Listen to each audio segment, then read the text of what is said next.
Hello friends, কেমন আছো সবাই? আশা করি সবাই খুব ভালো আছো। আর আজকে একটা নতুন রেসিপি নিয়ে তোমাদের সামনে চলে এসেছি। তো তোমরা তো জানোই যে আজকে আমি তেলাপিয়া মাছের রান্না দেখাবো তোমাদেরকে খুব সহজ পদ্ধতিতে। আর তোমরা কিন্তু এটা করে খেয়ে দেখবে, অবশ্যই ভালো লাগবে। তো চলো আজকে বিনা দেরি করে আজকের এই রেসিপিটা শুরু করি। তো দেখতে পাচ্ছ এখানে আমি তেলাপিয়া মাছ নিয়ে নিয়েছি, আর মাছগুলোকে কিন্তু খুব সুন্দর করে কেটে আর লবণ আর হলুদ কিন্তু মাখিয়ে রেখেছি। তো চলো একদম আমরা উনুনে যাই এবং মাছগুলোকে ভেজে নিই।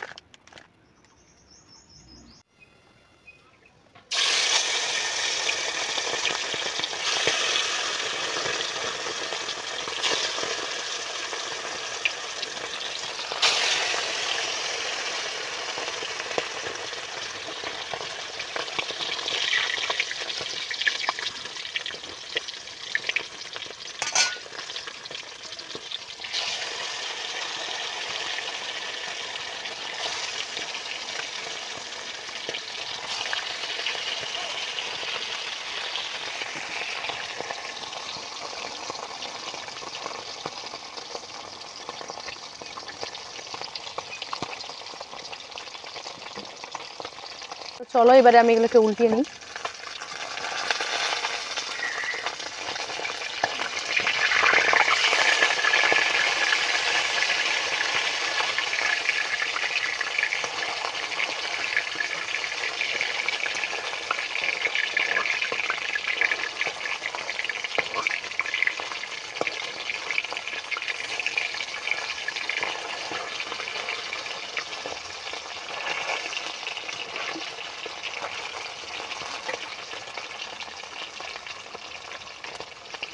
যেগুলো মশলা হিসেবে ব্যবহার করব সেগুলো আমি দেখিয়ে দিচ্ছি। এখানে টমেটো কুচিয়ে নিয়েছি, এখানে জিরে নিয়ে নিয়েছি, এখানে সরষে নিয়ে নিয়েছি, আর কাঁচা লঙ্কা নিয়ে নিয়েছি। আর তোমাদেরকে বলি, আজ কিন্তু আমি কোনো পেঁয়াজ বা রসুন বা আদা ব্যবহার করছি না, সম্পূর্ণ সাধারণভাবেই করছি। তো তোমরা দেখো ভিডিওটি। তো চলো আমি জিরে আর সরষেটাকে বেটে নিই।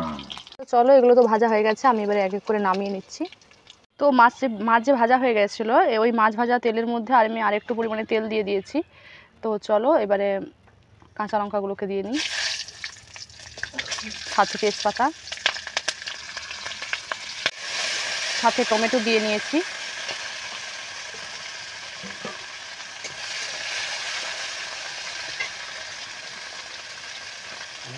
এবারে স্বাদ মতো লবণ দিয়ে দিচ্ছি।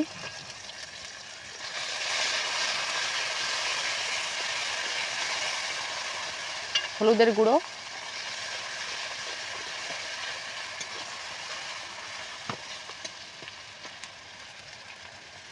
লঙ্কার গুঁড়ো দিলাম,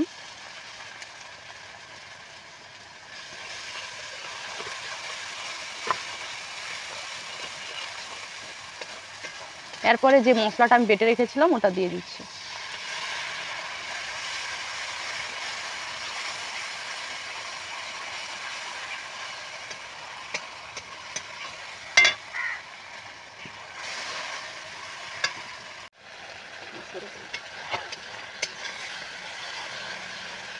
মশলাটা কিন্তু ভালো করে কষিয়ে নিতে হবে, আর এই জন্য কষিয়ে নিচ্ছি।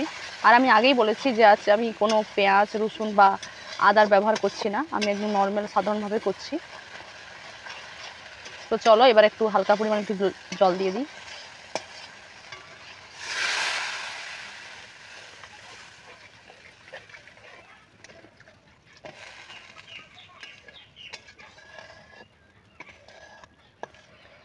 এবার এটা একটু ভালো মতো ভাবেই ফুটতে দিতে হবে, আর এই জন্য আমরা একটু ওয়েট করব। তো দেখতেই পাচ্ছ কত সুন্দর কিন্তু ফুটতে লেগে গেছে। আর এখন যখন ফুটছে, এখন মাছগুলোকে দিয়ে নেব, এর রসটা কিন্তু টেনে যাবে।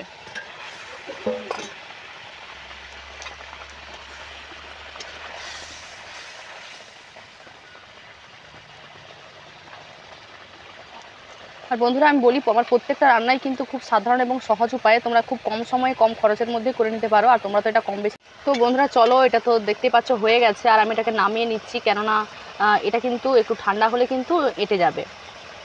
তো চলো এটাকে নামিয়ে নিচ্ছি। তো ফ্রেন্ডস, আজকের এই রেসিপিটা কেমন লাগলো অবশ্যই কিন্তু কমেন্ট করে জানাবে। দেখতে পাচ্ছ খুব সুন্দর একটা কালার চলে এসেছে, আর কত সুন্দর লেগেছে। তো বাঙালি গরম ভাতের সাথে তো খুব সুন্দর খেতে লাগে। তো তোমরা সবাই ভিডিওটি শেষ পর্যন্ত দেখার জন্য অসংখ্য অসংখ্য ধন্যবাদ রইল। আর যারা আমার চ্যানেল নতুন, তারা অবশ্যই চ্যানেলটিকে সাবস্ক্রাইব করে পাশে থাকবে। তো দেখা হচ্ছে নেক্সট ভিডিওতে। ততক্ষণের জন্য সবাই সুস্থ থাকুন, ভালো থাকুন, টাটা।